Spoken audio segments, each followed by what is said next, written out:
দিনাজপুরের ঘোড়াঘাটে উপজেলা পর্যায়ে নীতি নির্ধারক ও সাংবাদিকদের সাথে বেসরকারি উন্নয়ন সংস্থা কারিতাস বাংলাদেশ দিনাজপুর অঞ্চলের সাথে মতবিনিময় সভা অনুষ্ঠিত হয়েছে। বুধবার ১১ ডিসেম্বর সকাল 10:30টায় উপজেলা পরিষদ সভাকক্ষে সংস্থার বাস্তবায়িত প্রবীণ প্রতিবন্ধী এবং মাদকসেবী ব্যক্তিদের সমন্বিত উন্নয়ন প্রকল্প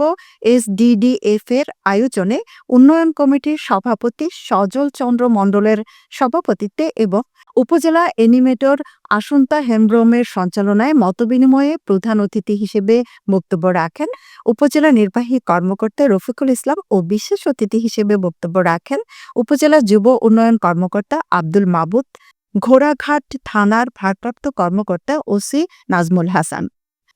মতবিনিময় শেষে সংস্থার পক্ষ থেকে ৮ জন প্রতিবন্ধী ব্যক্তিকে ৯,০০০ টাকা করে আর্থিক সহায়তা, ৪ জনকে ক্রেস্ট, ১ জনকে সাদা ছড়ি ও ৬ জন প্রতিবন্ধীকে হুইল চেয়ার প্রদান করা হয়।